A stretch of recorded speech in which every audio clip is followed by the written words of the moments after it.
They would also point to historical examples of what I'll say is close to free banking.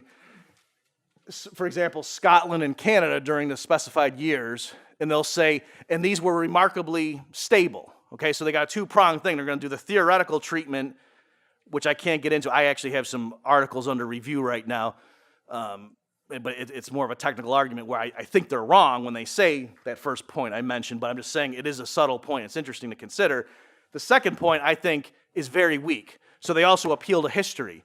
And they come, if you've seen the debate that I did with Selgin, let's just say he's not a very timid man, okay? And so he has these sweeping things, and it sounds like, he's obviously done much more research on this. This is his baby. This is his area.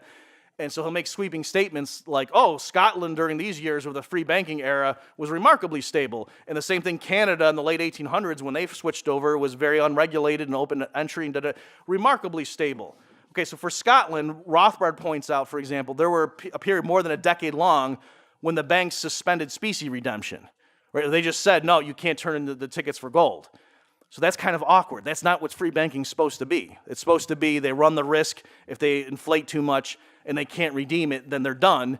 They got away with doing it for more than a decade, and so clearly there's something going on there where that wasn't free banking. So that's one thing, and it's kind of weird that it takes the Rothbardians to pry that out of the free bankers when they should be announcing that up front and center.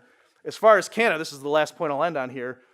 So Selgin pointed to this book, The Canadian Banking System, so this guy wrote this in 1895, this expert on Canadian banking, and Selgin was saying this is the authoritative treatment, shows that banking in the late 1800s, what George Selgin would say is one of the best examples of free banking we have in world history, and it was remarkably stable. So I'm looking through the table of contents. I hope you guys can see this.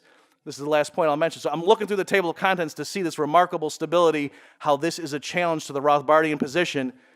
And the chapter on this says, banking under the Confederation, 1867 to 89. First one, the expansion, depression, 1874 to 1879. Bank failures and losses.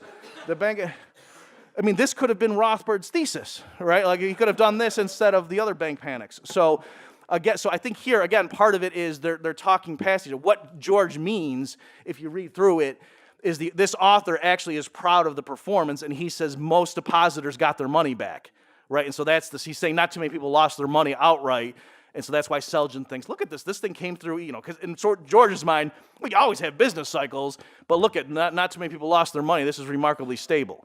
Okay, whereas the Rothbardians are saying, this is exactly what we said would happen. How is this a refutation of our position? Okay, thanks everybody.